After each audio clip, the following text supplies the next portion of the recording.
Net से देख रहे सभी हिंदी प्रेमियों को मैं सुशील कुमार मौर्य नमस्कार करता हूं, प्रणाम करता हूं। आज 10 जनवरी है, आज हिंदी दिवस है। हिंदी दिवस के अवसर पर हिंदी की बात होगी। आज हम हिंदी साहित्य की बात करेंगे, पूरी चर्चा करेंगे, शुरू से अंत तक चर्चा करेंगे। लेकिन आज मैं बता दूं, हिंदी साहित्य की चर्चा करने के साथ साथ आज हिंदी के एक शब्द को लेकर उसकी मैं समीक्षा भी करूंगा और आप लोगों के विचार पर छोड़ दूंगा कि आखिर सही क्या है। मैं तथ्यों के साथ, पूरे प्रमाण के साथ आज वर्णन करूंगा। शुरू करने से पहले मैं बता दूं कि हमारे देश के माननीय प्रधानमंत्री श्री नरेंद्र मोदी जी ने विकलांग को दिव्यांग कहा है, उसकी भी मैं चर्चा करूंगा। खास रूप से मैं उसी शब्द की आज समीक्षा करूंगा, उसी शब्द के बारे में मैं बताऊंगा और मैं पूरा प्रयास करूंगा यह सिद्ध करने के लिए कि विकलांग को कभी भी दिव्यांग कहा ही नहीं जा सकता है। मैं यह समीक्षा करूं, इसके पहले हम विश्व हिंदी दिवस के बारे में कुछ चर्चा कर लेते हैं कि आखिर 10 जनवरी को ही क्यों विश्व हिंदी दिवस मनाया जाता है। 10 जनवरी सन 1974 को महाराष्ट्र के नागपुर में पहला विश्व हिंदी सम्मेलन हुआ था, जिसमें 30 देशों के 122 प्रतिनिधियों ने हिस्सा लिया। उनका मुख्य एजेंडा था कि हिंदी भाषा को विश्व पटल पर लाया जाए। जैसे आज आप देख रहे हैं कि अंग्रेजी एक तरीके से विश्व स्तर की भाषा बन चुकी है। लोगों की मजबूरी हो चुकी है, एक दूसरे के विचार को जानने के लिए लोग हिंदी सीख रहे हैं, कहीं यात्रा करने के लिए विदेशों में लोग अंग्रेजी सीख रहे हैं। इसी प्रकार हिंदी को भी विश्व स्तर पर लाने के लिए, उसका प्रचार प्रसार करने के लिए सम्मेलन हुआ था। उसी की याद में प्रतिवर्ष विश्व हिंदी दिवस 10 जनवरी को मनाया जाता है। वैसे 14 सितंबर को आप लोग जानते ही हैं कि हिंदी दिवस मनाया जाता है। उसी प्रकार 10 जनवरी को भी विश्व हिंदी दिवस मनाया जाता है। यह मैं अपना मुख्य बात कहूं, विकलांग और दिव्यांग की समीक्षा करूं, उसके पहले मैं चाहूंगा कि हिंदी साहित्य के उन पुरोधाओं को नमन करूं जिन्होंने हिंदी साहित्य को आगे बढ़ाने के लिए महत्वपूर्ण कार्य किया। सर्वप्रथम मैं हिंदी साहित्य के प्रथम कवि रहे सरहपाद को प्रणाम करता हूं।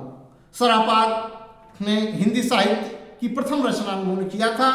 इसके बाद हिंदी साहित्य में अनेक कवि और लेखकों ने अपना महत्वपूर्ण योगदान दिया। आधुनिक काल में हिंदी खड़ी बोली में साहित्य रचना को दृढ़ता प्रदान करने के लिए भारतेंदु हरिश्चंद्र जी का नाम बड़े आदर के साथ लिया जाता है। जीवन के कम समय में उन्होंने हिंदी खड़ी बोली में साहित्य रचना करके सबको चौंका दिया और नए लेखकों को उन्होंने प्रेरित भी किया कि हिंदी खड़ी बोली में गद्य रचना की उत्कृष्टता को उन्होंने एक नई पहचान दिया। इसके बाद हिंदी खड़ी बोली में गद्य और पद्य दोनों भाषाओं में रचनाएं होने लगी। भारतेंदु हरिश्चंद्र जी को मैं बारंबार प्रणाम करता हूं कि उन्होंने अंग्रेजी शासन काल में भी हिंदी की उन्नति के लिए महत्वपूर्ण अभियान चलाया। उनका एक दोहा आज हमें याद आता है, निज भाषा उन्नति है, सब उन्नति को मूल, बिन निज भाषा ज्ञान के मिटे नहीं है कुछ। उन्होंने कहा था, बिना मातृभाषा के देश का विकास नहीं हो सकता है, मनुष्य का विकास नहीं हो सकता है, क्योंकि मनुष्य अपने मातृभाषा में ही हर चीज को समझ सकता है, आसानी के साथ जान सकता है। अपने इतिहास, भूगोल सबको मातृभाषा में जानना आसान होता है। इसके बाद भारतेंदु के बाद आचार्य रामचंद्र शुक्ल, महावीर प्रसाद द्विवेदी, आचार्य हजारी प्रसाद द्विवेदी आज ने भाषा को बहुत ही उत्कृष्ट स्तर पर पहुंचाया। इसमें मैं महावीर प्रसाद द्विवेदी ने जो है शब्दों की सही प्रयोग पर जो है साहित्य में इनका बहुत बड़ा योगदान है कि शब्दों का कैसा प्रयोग होना चाहिए, कहाँ प्रयोग होना चाहिए, किस शब्द का कितना हम प्रयोग करेंगे, इस पर इन्होंने बहुत ही अच्छी लेखनी चलाई है। और महावीर प्रसाद द्विवेदी को जब हम आगे पढ़ेंगे तो आप उनको पढ़िएगा और जानिएगा कि महावीर प्रसाद द्विवेदी ने शब्दों के सही व्याख्या पर बल दिया है। सुधार की कई लेखकों को सुधार के लिए उन्होंने कहा है, ताकि जो है भाषा जब सुधरी हुई रहेगी तो अनंत काल तक भाषा इसी रूप में बनी रहेगी, अन्यथा भाषा धीरे धीरे उन्नत की जगह अवनत का रूप लेती जाएगी। इसके बाद हिंदी साहित्य को नई पहचान देने के लिए विदेशी लेखकों का भी कम योगदान नहीं है। हम उन्हें भी नकार नहीं सकते हैं, क्योंकि हम जब हमारा इतिहास ही नहीं रहेगा तो लोग जानेंगे कैसे। हिंदी साहित्य में तो साहित्य रचनाएं हुई, एक से एक साहित्य रचनाएं हुई, जिसका एक से एक महाकाव्यों की रचनाएं हुई कि जो आज विश्व की धरोहर है। सूर, कबीर, तुलसी को कौन नहीं जानता है। उनकी रचनाएं आज, उनके द्वारा लिखे गए महाकाव्य आज विश्व की अनमोल धरोहर है। लेकिन उसको इतिहासबद्ध करने के लिए सर्वप्रथम जो है गारसा दत्तासी विदेशी विद्वान थे, गारसा दत्तासी और सर जॉर्ज ग्रियर्सन, इन्होंने जो है इतिहास, हिंदी साहित्य का इतिहास लिखा और हिंदी साहित्य का इतिहास लिखा ताकि लोगों के सामने हिंदी साहित्य का इतिहास आ सके। अब जो है हम आधुनिक कवियों में जयशंकर प्रसाद, निराला, दिनकर और नागार्जुन को भी याद कर रहे हैं कि उन्होंने हिंदी साहित्य को एक नए आयाम दिया। वहीं सुदामा पांडे धूमिल को भी याद कर रहे हैं, जिन्होंने सत्ता से सवाल किया। कवियों और लेखकों का मुख्य काम होता है कि सत्ता से सवाल करना, विपक्ष को भी लताड़ देना कि जब विपक्ष अपनी भूमिका नहीं निभाता है, एकदम सुन्न अवस्था में पड़ा रहता है, तो उस समय लेखकों और कवियों ने जो है इसकी ओर ध्यान आकर्षित किया। सुदामा पांडे धूमिल की रचना संसद से सड़क तक है। उनकी एक पंक्ति को मैं सुनाना चाहूंगा कि उन्होंने कहा था, एक आदमी रोटी बेलता है, एक आदमी रोटी खाता है, एक तीसरा आदमी भी है जो न रोटी बेलता है न रोटी खाता है, वह सिर्फ रोटियों से खेलता है। वह तीसरा आदमी कौन है? मेरे देश की संसद मौन है। उस समय सुदामा पांडे धूमिल ने संसद के ऊपर करारा व्यंग किया था। नागार्जुन ने भी सवाल उठाया था। जो है ऐसे कवियों को मैं बार बार करता हूँ और नमस्कार करता हूँ कि उन्होंने जनता के आन मान और सम्मान के लिए न ही किसी भी सत्ता पक्ष से वो डरे नहीं, निडर होकर उन्होंने अपनी बात सबके सामने रखा। आज हमने इन चर्चा किया, जिस बारे में आज हम चर्चा करने वाले हैं वह है दिव्यांग शब्द, दिव्यांग और विकलांग शब्द। हम दोनों शब्दों पर चर्चा करेंगे और साथ ही साथ बताएंगे कि प्रधानमंत्री जी द्वारा दिया गया जो शब्द है दिव्यांग, उसका क्या अर्थ है और विकलांग का क्या अर्थ है, जिससे बात क्लियर हो जाएगी कि दोनों शब्दों के अर्थ अलग अलग हैं, तो उसको एक जैसा हम कैसे दे सकते हैं, इस पर हम चर्चा करें। मैं देखिए माननीय प्रधानमंत्री जी का बहुत ही सम्मान करता हूं। हमारे देश के प्रधानमंत्री हैं और कोई भी उस कुर्सी पर बैठेगा तो उसका हर देशवासी का कर्तव्य है कि उसका सम्मान करे। उस दृष्टि से मैं भी उनका सम्मान करता हूं। मैं सर्वप्रथम उनको प्रणाम करते हुए यह उनसे आशा करता हूं कि यह वीडियो अगर उनके तक पहुंचेगा तो वह अवश्य ही इस पर विचार करेंगे और उनको विचार करना चाहिए। अगर हमारी बात गलत है तो उनको तथ्य देना होगा कि आपकी बात गलत है, सही यह चीज है। क्योंकि मैंने उनसे पत्राचार भी किया था और पत्राचार का जवाब भी आया है। इन सब बातों की चर्चा हम वीडियो के अंत में करेंगे, लेकिन उसके पहले मैं दोनों शब्दों की समीक्षा पर आता हूं और मैं यह बता देना चाहता हूं कि चाहे कोई प्रधानमंत्री हो, चाहे कोई भी हो, चाहे इस समय रहा हो, चाहे आजकल का समय रहा हो, आजकल के समय में भी विद्वानों ने राजा और महाराजाओं के यहाँ जाकर बताया था कि यह चीज आप गलत कर रहे हैं, इसको इस प्रकार सुधारा जाएगा। तो उस जमाने में भी, जबकि बहुत राजा निरंकुश होते थे, उस जमाने में भी लोग उसकी समीक्षा करवाते थे कि अरे भाई, यह जो आदमी कह रहा है हो सकता है सही हो, और अगर वह सही निकलता है तो राजा उसका सम्मान करते थे। आज क्या दशा हो गई है? आज तो लोकतंत्र है। लोकतंत्र में कोई शब्द का गलत अर्थ बता दे तो कैसे हम बैठे रहेंगे? एक हिंदी प्रेमी होने के नाते मेरा भी कर्तव्य है कि मैं सत्यता को, वास्तविकता को आपके सामने लाऊं। वास्तविकता को लाना हमारा भी नैतिक कर्तव्य है। आज मैं उसी नैतिक कर्तव्य को पूरा करके जनमानस में जो है अपनी बात रखना चाहता हूँ। यह बात जो है हम धरना और प्रदर्शन के माध्यम से रखना चाहते थे, लेकिन मैं आपको बता दूं, इसको अंत में भी मैं बताऊंगा, लेकिन थोड़ा सा बता दूं कि वहाँ हमको धरना और प्रदर्शन की अनुमति नहीं मिली। इसलिए मैं इस वीडियो को बना रहा हूँ ताकि आजकल तो खुद सोशल मीडिया प्लेटफॉर्म इतना बड़ा है कि यह बात लोगों तक पहुँचे, पूरे देश की आवाम तक पहुँचे और माननीय प्रधानमंत्री जी तक भी पहुँचे। और उनका भी नैतिक कर्तव्य है कि इस शब्द की समीक्षा करावें। अगर हम सही हैं तो विकलांग को दिव्यांग कहना बंद करें और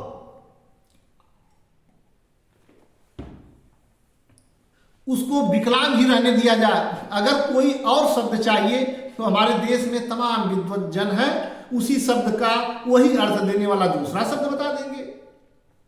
अब हम आ जाते हैं इस शब्द पर। तो पहले मैं बता दूं, दिव्यांग और विकलांग शब्द होते क्या है, पूरे तर्कों के साथ आज मैं बताऊंगा। इसके बाद आप लोग अंत तक देखिएगा। अंत तक पूरा मैं सिलसिलेवार बताऊंगा कि कैसे कैसे घटनाक्रम हुआ, कैसे कैसे मैंने पत्र भेजा था। लेकिन उसके पहले मैं बता दूं कि दिव्यांग शब्द क्या होता है और विकलांग शब्द क्या होता है। मैं बताऊं उसके पहले मैं साक्ष्य सबूत भी लेकर आया हूं। मैं सबसे पहले अपने दर्शकों को संक्षिप्त हिंदी शब्द सागर नागरिक प्रचारिणी सभा द्वारा लिखा गया यह शब्दकोश है। इस शब्दकोश में दिव्यांग और विकलांग दोनों शब्दों का अर्थ दिया गया है। इस आधार पर मैं चर्चा करूंगा प्रमाण के साथ। दूसरी पुस्तक शब्दकोश की है संस्कृत हिंदी कोश, वामन शिवराम आप्टे द्वारा लिखा गया यह संस्कृत हिंदी शब्दकोश है। इसमें संस्कृत शब्दों का हिंदी में अर्थ बताया गया है। इसमें भी दिव्यांग और विकलांग का अर्थ दिया गया है। और यह दोनों हो गए साक्ष्य। इन साक्ष्य सबूतों के आधार पर क्या अर्थ दिया गया है मैं उसको आप लोगों के सामने रख देता हूं। सर्वप्रथम मैं संक्षिप्त हिंदी शब्द सागर जो नागरिक प्रचारिणी सभा द्वारा लिखा गया है उसमें देखिए पृष्ठ नंबर 891, पृष्ठ नंबर 891 को आप खोलेंगे उसमें तो उसमें विकलांग शब्द का, पहले तो विकलांग शब्द का अर्थ दिया गया है कि विकलांग विशेषण है और संस्कृत भाषा का शब्द है। अब इसका अर्थ दिया गया जिसका कोई अंग टूटा या खराब हो, न्यूनांग, न्यून अंग, कम अंग वाला, सामान्य से कम, अंगहीन, यह अर्थ दिया गया है विकलांग का। अब इसी शब्दकोश में हम दिव्यांग का अर्थ देखें। दिव्यांग दिव्य शब्द से बना है। दिव्यांग का अर्थ होता है दिव्य अंगों वाला, दिव्यांग जो है। विकलांग का अर्थ होता है विकल अंगों वाला, अर्थात जिसके अंग टूटे फूटे हों, कम हों सामान्य से, वो विकलांग हो गया।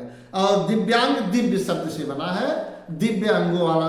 तो हम दिव्य अर्थ का समझ लेते हैं कि इसमें पेज नंबर 472, पेज नंबर 472 संक्षिप्त हिंदी शब्द सागर पेज नंबर 472 पर दिया गया है। दिव्य शब्द विशेषण संस्कृत शब्द है। इसमें दिया गया है देखिए स्वर्ग से संबंध रखने वाला स्वर्गीय, आकाश से संबंध रखने वाला दैवी, अलौकिक, प्रकाशमान, चमकीला, बहुत सुंदर, बहुत स्वच्छ, तमाम अर्थ दिए गए हैं। फिर इन शब्दों के आधार पर तमाम शब्द भी बने हैं, जैसे दिव्य चक्षु, दिव्यता, दिव्य दृष्टि, दिव्य रथ, दिव्य सूर्य, तमाम अर्थ हैं। दिव्यांगना, अब देखिए जैसे आप लोग दिव्य चक्षु, जिसको अलौकिक चक्षु, आंख मिली हो, दिव्य चक्षु कहते हैं। जैसे गीता में जो है आप देखते हैं कि संजय ने दिव्य चक्षु के द्वारा, दिव्य दृष्टि के द्वारा पूरी महाभारत जो है महाराज धृतराष्ट्र को सुनाया है। अभी मैं गीता की भी चर्चा करूंगा, पहले इसका देख लीजिए। दिव्य का अर्थ इन्होंने यही सब दिया है। और अब हम दूसरे पुस्तक संस्कृत हिंदी कोश, जिसको हम आपको दिखाए थे, उसमें चलते हैं। उसमें देखिए दिव्यांग और विकलांग का क्या क्या अर्थ दिया गया है। संस्कृत हिंदी कोश, वामन शिवराम आप्टे। अब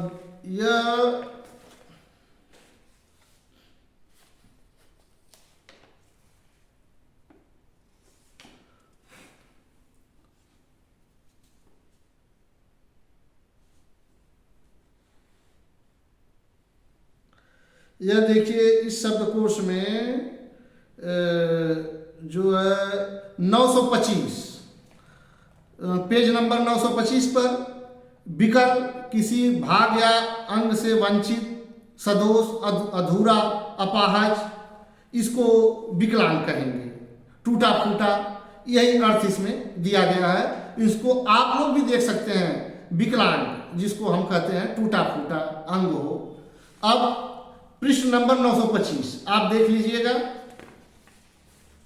अब इसमें मैं बता दूं दिव्यांग शब्द, दिव्य शब्द का क्या अर्थ दिया है। यह भी दिव्य शब्द पेज नंबर 458, पेज नंबर 458 पर यहां दिया गया है दैवी, स्वर्गीय, आकाशीय, अति प्राकृतिक, अलौकिक, मनोहर, सुंदर, तमाम अर्थों में दिव्य शब्द का प्रयोग होता है। जैसा कि हमने बताया महाभारत में भी तमाम दिव्यास्त्र चलते थे। दिव्य अस्त्र, दिव्य का अर्थ अलौकिक होता है, तमाम अर्थों में प्रयोग होता है। अब अगर मानव की दृष्टि से देखा जाए दिव्यांग और विकलांग शब्द, तो सामान्य क्षमता से जिसके अंदर अधिक क्षमता है उसको हम दिव्यांग कहेंगे। सामान्य क्षमता से अधिक क्षमता है किसी भी क्षेत्र में, किसी भी वस्तु में, किसी भी पदार्थ में, अगर सामान्य क्षमता से अधिक क्षमता है तो उसको हम दिव्यांग कहेंगे। अगर सामान्य क्षमता से कम क्षमता है तो उसको हम विकलांग कहेंगे। तो यहां आपने देखा कि हम दिव्यांग को, विकलांग को दिव्यांग कैसे कह सकते हैं। एक तरीके से अगर हम विकलांग को दिव्यांग कहते हैं तो उसका मजाक उड़ाना है। उसी प्रकार मजाक उड़ाना है जैसे आप लोग सोचिए कि जैसे एक गरीब आदमी को अगर उसको सम्मान देने के लिए, कुछ लोग कहते हैं कि प्रधानमंत्री जी सम्मान देने के लिए विकलांग को दिव्यांग कह दिए। अरे भाई, अगर सम्मान दे रहे हैं कि उसका उपहास कर रहे हैं, आप ही लोग बताइए। यह बात आज हिंदी जनमानस में मैं कर रहा हूं, इस प्रश्न को उठा रहा हूं कि अब यह बताइए कि कोई गरीब आदमी है बेचारा, 2 रोटी को मोहताज है, रोजगार नहीं है। अगर रोजगार है तो उसकी क्षमता उतनी नहीं है कि वह अच्छी अच्छी जगह जा सके, आ सके, अच्छे कपड़े पहन सके, अच्छा भोजन कर सके।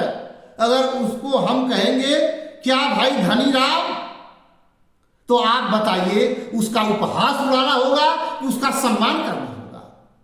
अरे अगर कोई भी आदमी, हम हो, आप हो, कोई भी आदमी है, अगर हमें विकलांगों का सम्मान करना है तो इस प्रकार अगर हम किसी विकलांग को कहेंगे कि अरे भाई आप तो बहुत बलशाली हैं, किसी ऐसे अपाहिज आदमी को कह दिया जाए कि आप तो बहुत बलशाली हैं, तो बताइए उसको कैसा लगेगा। किसी अंधे को कहा जाए कि तुम आओ फिल्म देखो, उसको कैसा लगेगा, उसका उपहास उड़ाना होगा। तो सामान्य क्षमता से कम क्षमतावान को विकलांग और सामान्य क्षमता से अधिक क्षमतावान को दिव्यांग कहेंगे।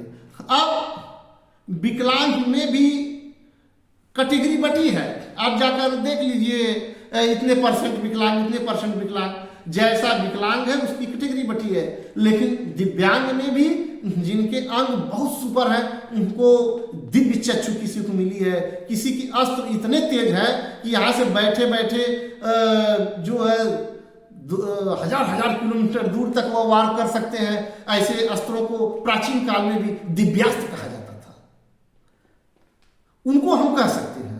अब ऐसे आदमी को कह दिया जाए कि तुम भैया लाठी से जो है अमेरिका पर वार कर दो, तो एक तरीके से उसका उपहास उड़ाना ही होगा।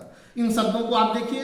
अब जो है मैं एक बहुत बड़ी पुस्तक जो हिंदू धर्मशास्त्र में एक तरीके से बहुत सम्मान और आदर के साथ जिसका वर्णन किया जाता है वह है गीता, जिस गीता में भगवान श्री कृष्ण ने अर्जुन को उपदेश दिया था, जिसको गीता का उपदेश भी कहा जाता है, उसमें भी दिव्य शब्द का वर्णन है। अब मैं प्रमाणों के साथ आ रहा हूं।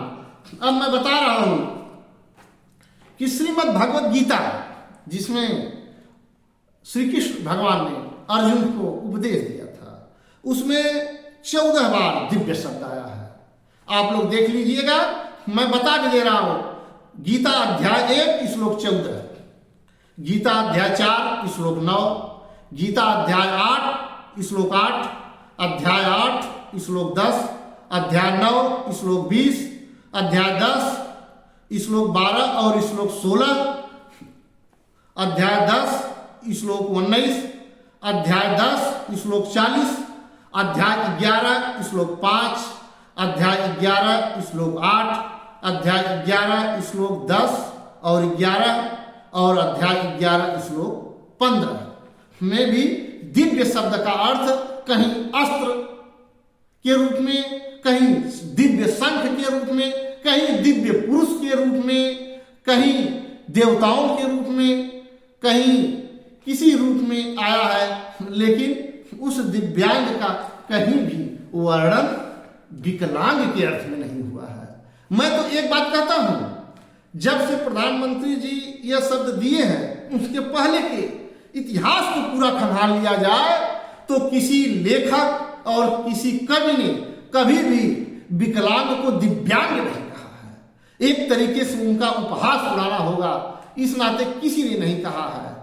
अरे भाई, हम कैसे कह सकते हैं हम लेकिन किसी अंग, अब देखिए दिव्यांग, जैसा कि हमने बताया कि सामान्य क्षमता से अधिक जिनके अंदर क्षमता है उनको हम दिव्यांग कह सकते हैं। अब वह सामान्य क्षमता से अधिक क्षमता किसी में भी हो सकता है।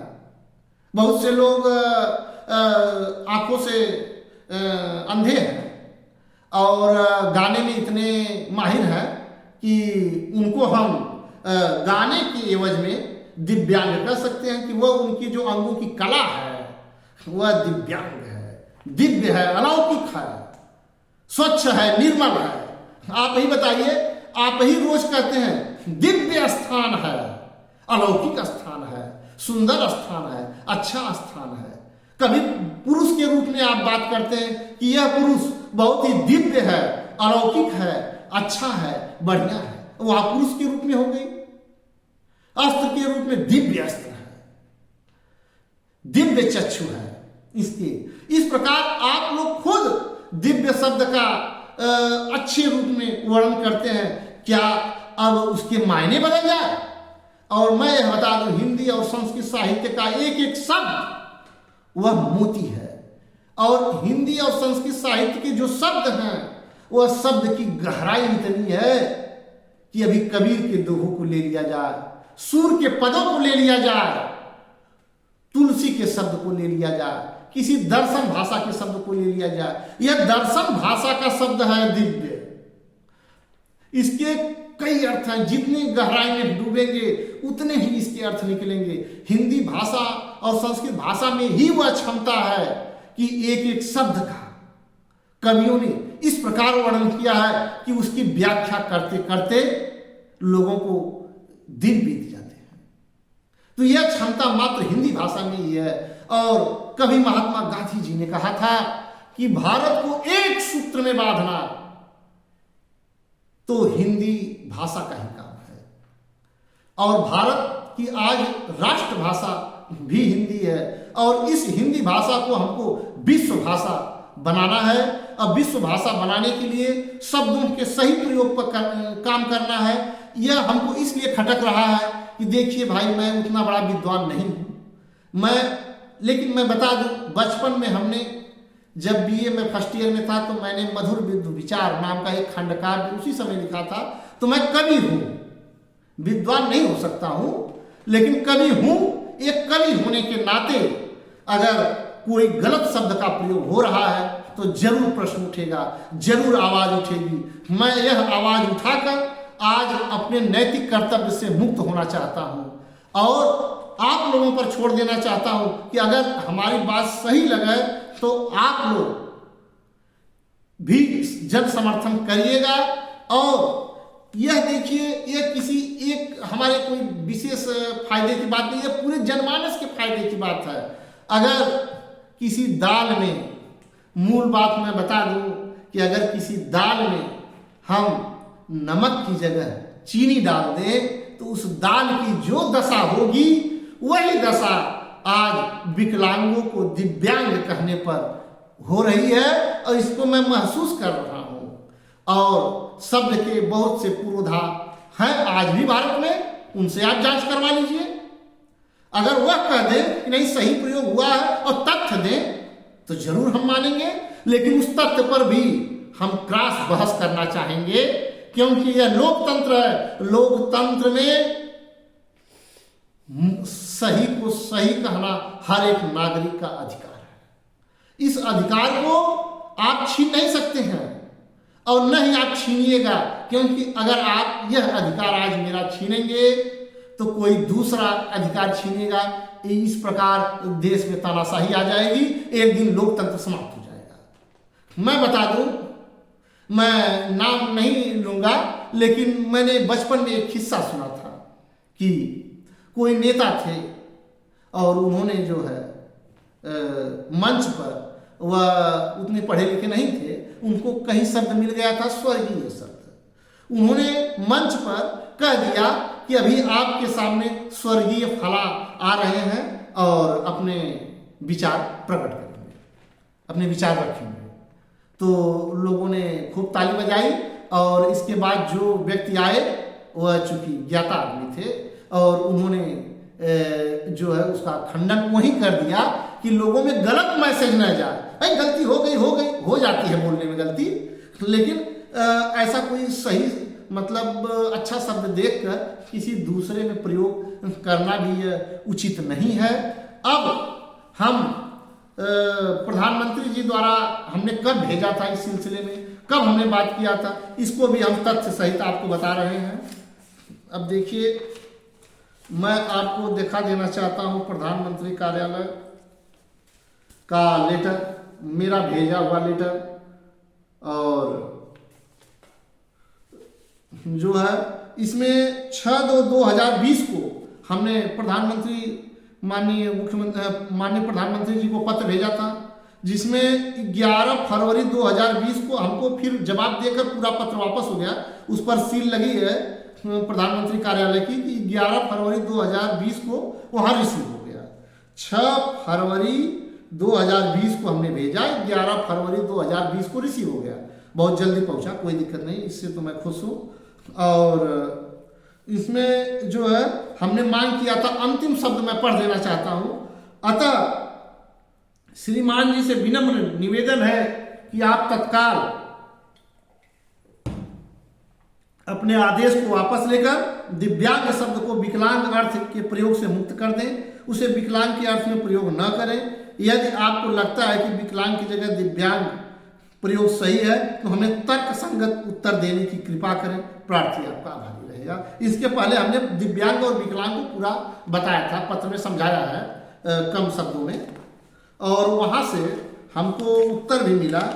उत्तर देखिए, हमको 16/11/2021 को डाक द्वारा मिला और उसमें लिखा था, sir I am directed to refer to your representation date 6/2/2021 and to say that the word दिव्यांगजन is used for addressing persons with disability as per Hindi translation of the term.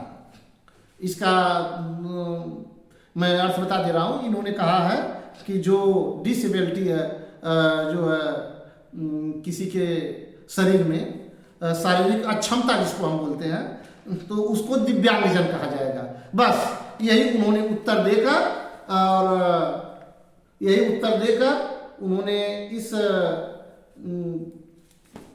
को अपना कर्तव्य समझ लिया। इन्होंने न कोई तर्क दिया है, न ही प्रधानमंत्री कार्यालय से कोई तथ्यपूर्ण उत्तर आया है कि आखिर उन्होंने दिव्यांग क्यों बनाया। जो हमने प्रश्न उठाया है, प्रश्न के अनुसार उत्तर नहीं आया है। उन्होंने यह कह दिया कि इसके अर्थ में दिव्यांगजन प्रयोग होता है। ये तो मैं भी जानता हूँ। अरे भाई, प्रयोग हो रहा है तभी तो गलत प्रयोग हो रहा है। मैंने मांगा था कि आप दीजिए, कोई तर्क नहीं आया। और D.K. पंडा जो है under secretary to the government of India, इनका टेलीफोन नंबर भी लिखा है। इसके बाद हमने इसके बाद हमने जो है रिमाइंडर पत्र भेजा कि मैं इस से असहमत हूँ और हमने लिखा है। अतः लास्ट वाला मैं पढ़ दे रहा हूँ। हमने रिमाइंडर जो है 19 मार्च 2023 को वहाँ पहुँचा। 14/3/2022 को हमने प्रधानमंत्री जी को रिमाइंडर किया और 19 मार्च 2023 को वहाँ पहुँच गया। और लास्ट वाली लाइन मैं पढ़ दे रहा हूँ। अतः श्रीमान जी से विनम्र निवेदन है कि मेरे द्वारा दिनांक 6/2/2020 को भेजे गए प्रश्नगत पत्र के अनुसार तथ्यपूर्ण उत्तर अविलंब देने की कृपा करें। प्रार्थी सदैव आपका आभारी रहेगा। प्रार्थी हिंदी भाषा के रक्षार्थ प्रयासरत है। हमने ये कहा था कि आप तथ्यपूर्ण उत्तर दीजिए, प्रश्नगत उत्तर आपका नहीं है। जो मेरा प्रश्न है उसका उत्तर नहीं है। अरे भाई, मैं प्रश्न कुछ पूछ रहा हूँ, आप उत्तर कुछ दे रहे हैं। ऐसे कैसे चलेगा? क्योंकि एक सम्मानजनक पद है जिस पर पूरी देश की निगाहें रहती हैं कि वहाँ से क्या उत्तर आता है। उत्तर ऐसा है। इसके बाद जब हमने यह भेजा तो देखिए उन्होंने 19/3/2022 को जो है उन्होंने पोर्टल पर चढ़ाया और हमारे मोबाइल नंबर पर आ गया मैसेज कि आपका यह नंबर है, आपके पत्र का निस्तारण कर दिया गया है और मैटर को क्लोज कर दिया गया। 19/3/2022 को रिसीव हुआ है। अब देखिए फिर इसको जो है 25 देखिए इसमें जो है फिर उत्तर प्रदेश सरकार को उन्हीं के द्वारा पीएमओ कार्यालय के द्वारा ही पूरे हमारे लेटर को उत्तर प्रदेश सरकार अर्थात योगी जी की सरकार को भेज दिया गया और 24 मार्च 2022 को वहां से जवाब आया। 24 मार्च 2022 को वहां से जवाब आया और निदेशक दिव्यांगजन सशक्तिकरण विभाग उत्तर प्रदेश लखनऊ, प्रेषक हैं सेवा में विशेष सचिव दिव्यांगजन सशक्तिकरण विभाग 2 उत्तर प्रदेश शासन। विषय है विकलांग के स्थान पर दिव्यांग के प्रयोग को रद्द करने हेतु प्रार्थना पत्र के संबंध में। अब देखिए यहाँ पर जो है उनका लेटर मैं पढ़ रहा हूं जो उत्तर प्रदेश सरकार ने लेटर भेजा है। इसमें उन्होंने लिखा है कृपया पीजी पोर्टल संदर्भ संख्या इतना का संदर्भ ग्रहण करने का कष्ट करें जिसके माध्यम से श्री सुशील कुमार मौर्य द्वारा उनके प्रश्नगत पत्र दिनांक 6/2/2022 के अनुसार तथ्यपूर्ण उत्तर अविलंब उपलब्ध कराने हेतु अनुरोध किया गया है। उक्त के क्रम में अवगत कराना है कि दिव्यांगजन सशक्तिकरण विभाग सामाजिक न्याय एवं अधिकारिता मंत्रालय भारत सरकार के पत्र संख्या लिखा है दिनांक 30 अक्टूबर 2021 की छायाप्रति संग्रह जो श्री मौर्य को संबोधित है के माध्यम से प्रश्न का उत्तर दिया जा चुका है। उन्होंने मान लिया कि जो प्रधानमंत्री जी द्वारा उत्तर दिया गया है उसी में हाँ मिला रहे हैं कि उसको मान लिया गया है। उक्त के अतिरिक्त निदेशालय के स्तर से श्री मौर्य के प्रश्न का उत्तर दिया जाना उचित प्रतीत नहीं होता है। अतः महोदय से अनुरोध है कि उपयुक्त आख्या से अवगत होते हुए प्रकरण को निक्षेपित करने का कष्ट करें। अर्थात उत्तर प्रदेश सरकार ने भी कोई शब्दकोश नहीं पढ़ा, किसी विद्वान से उसकी समीक्षा नहीं कराए कि अगर भाई कोई तथ्यपूर्ण बात कर रहा है तो हम समीक्षा करा लें। हिंदी भाषा विद्वानों की कमी नहीं है, और यह लिखते कि समीक्षा कराने पर यह ज्ञात हुआ, यह रिपोर्ट आई, उसमें यह दिया गया है कि विकलांग शब्द का अर्थ यह है, दिव्यांग का अर्थ है, प्रयोग हो सकता है, तो मैं तब न बहस करता, जो विद्वान दिया है तब उससे बात होती कि आपने ऐसा क्यों किया। तो यह तथ्य है। चूंकि यह बहुत आप लोग समझते हैं एक शब्द की बात नहीं है। अभी एक आदमी ने एक शब्द कहा, तब तक दूसरे आदमी को कोई और शब्द अच्छा सूझ जाएगा, उसके मन को केवल अच्छा लगने लगेगा और वह शब्द उनके प्रयोग करने लगेगा। चलिए क्या करना है, देश के जितने पूंजीपति हैं उनके नामों की लिस्ट बना लीजिए, और जितने गरीब हैं एक सीरियल बना लीजिए, उनका नाम रखिए कि सारे गरीबों का नाम अमीरों के नाम के आधार पर रख दिया जाए, ताकि वह अपने को अच्छा फील करे। ये भी कोई तर्क है? ये कोई तर्क नहीं है। और मैं आप लोगों पर जानना चाहता हूं कि आप दिव्यांग और विकलांग का क्या अर्थ समझते हैं। और मैं यह जरूर कहूंगा, सभी हिंदी प्रेमियों से हाथ जोड़कर मेरा निवेदन है कि आप लोग, मैंने किताब भी बता दिया है, शब्दकोश भी बता दिया है, दिव्य शब्द और विकलांग शब्द का अर्थ शब्दकोश में अवश्य देखिए।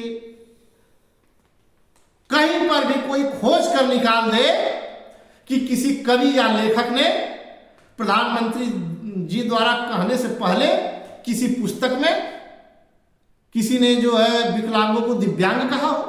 कैसे कोई कह सकता है? इतना बड़ा पाप तो कोई नहीं करेगा कि भाई किसी विकलांग को हम दिव्यांग कह दें। अरे दिव्यांग शब्द बहुत ही सारगर्भित शब्द है। दिव्य शब्द दर्शन भाषा का एक तरीके से मोती है, मणि है, जो है उसको हम कैसे कर सकते हैं। यह बात मैं देश के उन सभी शिक्षकों, और देश में बहुत से लोग आईएएस हैं, आईएएस और पीसीएस को माना जाता है ये लोग बुद्धिजीवी वर्ग में हैं, उनके भी ऊपर मैं छोड़ता हूं कि अगर किसी आईएएस या पीसीएस के पास यह वीडियो पहुंचे, किसी विद्वत समाज के यहाँ यह वीडियो पहुंचे, किसी शिक्षक के यहाँ यह वीडियो पहुंचे, तो अवश्य ही, या किसी जनमानस के यहाँ यह वीडियो पहुंचे। क्योंकि एक बात मैं साफ कर देना चाहूंगा कि पढ़ने लिखने से हमें केवल साक्षरता आती है, विद्वत्ता सतत प्रयास से होती है, और सतत प्रयास अनुभव किसी अनपढ़ आदमी को भी हो सकता है। इसलिए ऐसे लोगों से भी मैं निवेदन करता हूं कि जो कि हिंदी भाषा में रुचि लेते हैं, वह लोग, जो मैं प्रश्न उठाया हूं कि दिव्यांग शब्द को विकलांग के अर्थ में प्रयोग नहीं किया जा सकता है, उस पर वह विचार करें। क्योंकि हमारे यहाँ आज बहुत से लोग विद्वान हैं, आईएएस हैं, पीसीएस हैं, बड़े बड़े ओहदों पर हैं। क्या केवल आप सरकार का तनख्वाह लेने के लिए हैं? कोई काम नहीं करेंगे। अगर कोई प्रश्न उठाता है तो आप दीजिए तथ्यपूर्ण उत्तर, मैं तैयार हूं। मैंने तो इतना काम किया कि पीएमओ कार्यालय से पूरा का पूरा हमने रिपोर्ट मंगा लिया। अब जनता के ऊपर है। मैं यह नहीं चाहता हूं कि यह बात अदालत तक पहुंचे, यह बात जनता के बीच में ही रहे और यहीं पर हल हो जाए, और गलती मान लेने में कोई बुराई नहीं है। अगर इस देश का प्रधानमंत्री गलती मानकर विकलांग के अर्थ में दिव्यांग शब्द का प्रयोग न करने के लिए आदेश पारित कर दे और कह दे कि केवल गलती हो गई, तो यह हम समझेंगे कि हिंदी भाषा के लिए बहुत ही गौरव की बात है और आने वाले लोगों के लिए एक संदेश है कि चाहे कोई कितनों ही बड़ा और बड़े वादे पर हो, अगर गलती हो जाती है तो कम से कम उसको मानने की क्षमता भी रखनी चाहिए। तो आने वालों के लिए भी एक संदेश जाएगा कि आने वाले लोग, उस कुर्सी पर बैठने वाले लोग तानाशाही नहीं बनेंगे और एक नजीर पेश होगा कि नहीं, गलती को तमाम विद्वानों ने, तमाम राजाओं ने भी माना है, तमाम राजा महाराजाओं से गलती हो गई, लोगों ने आकर बताया है, प्रमाण है कि यह चीज ऐसे नहीं ऐसे होगा। अगर हम अपने मन से विद्वत्ता को गढ़ ले तो बात अलग है, इसके लिए तो कोई बात नहीं है। मैं महात्मा कबीर की बात इसलिए कर रहा हूं, आज कबीर का नाम हमें लेना पड़ा क्योंकि कबीर ही वह व्यक्ति है इस हिंदी साहित्य के पटल पर जो अनपढ़ है। कबीर हिंदी साहित्य के पटल पर ऐसे अनपढ़ व्यक्ति हैं, मसी कागज छुइयो नहीं, कलम गई नहीं हाथ, लेकिन आज जो लिख दिए हैं शब्दों का इतना सटीक प्रयोग, इतना गहराई में प्रयोग जो लिख दिए हैं, उन पर लोग पीएचडी कर रहे हैं। इसलिए मैं पूरे जनमानस से, चाहे वह किसी भी पद पर हो चाहे न हो, क्योंकि भाषा सबकी है, भाषा की रक्षार्थ आप लोग, अगर मैं सही हूं तो आप लोग सपोर्ट करिए। अगर आपको लगता है केवल आप लोग मुंह बस मत जाइए। मैं भी मानता हूं प्रधानमंत्री जी को, हमारे भी प्रधानमंत्री आपके भी है। मैं सत्ताधारी जो पार्टी है उनसे भी कहना चाहूंगा, उस सत्ताधारी पार्टी के बड़े पदों पर बैठे हुए लोगों का ही नैतिक कर्तव्य है कि वह लोग जाकर माननीय प्रधानमंत्री जी को बतावें कि ऐसी बात है। आप खुद जचवा लीजिए, प्रधानमंत्री जी के अंडर में पूरे देश के विद्वान होते हैं। और मैं विपक्ष से भी आग्रह करूंगा कि विपक्ष के लोग केवल अपनी कुर्सी बचाने के लिए, केवल अपना राज स्थापित करने के लिए पूरी अपनी ऊर्जा को न लगावें। एक विपक्ष का भी एक नैतिक कर्तव्य होता है कि अगर कोई प्रश्न उठा रहा है तो भाषा के स्तर पर कहीं गलत प्रयोग हो रहा है, कोई बात है तो उसको भी वह मतलब प्रश्न उठावे, क्योंकि हम जितनी मजबूती के साथ उठाएंगे उससे 100 गुना मजबूती के साथ विपक्ष का आदमी भी उठा सकता है। तो विपक्ष के नेताओं का भी यह कर्तव्य है कि वह केवल अपने गठजोड़ और अपनी पार्टी के उन्नति के लिए काम न करे। विपक्ष का कार्य है कि वह सर्व समाज के हित की काम करे। इसमें सर्व समाज का हित निहित है।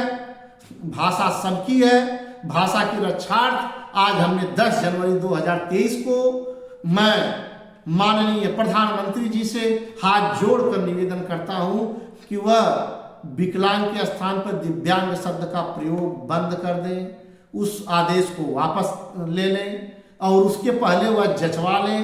अगर ऐसा वह नहीं करते हैं तो जैसा हमने बताया कि शास्त्रार्थ की परंपरा रही है सदियों से, तो वह तर्क संगत उत्तर हमको दे। जो है इस तर्क संगत उत्तर को उनको देना होगा। इसके बाद जो लोग भी उसका उत्तर दिए होंगे उनसे भी शास्त्रार्थ होगा। इसके बाद बात होगी। इन्हीं शब्दों के साथ आज सभी दर्शकों को जिन्होंने इतनी देर से इस बात को सुना, मैं उनको बारंबार प्रणाम करता हूं और सभी लोगों से अनुरोध करता हूं कि आप लोग इस प्रश्न को जनता के बीच में उठाइए। मैं सदैव जवाब देने के लिए रहूंगा और कहीं भी आवश्यकता होगी तो मैं भी अपना पक्ष रखूंगा। और हमने सर्व समाज के लिए यह कदम उठाया है। इन्हीं शब्दों के साथ सभी हिंदी प्रेमियों को मैं नमस्कार और प्रणाम करता हूं।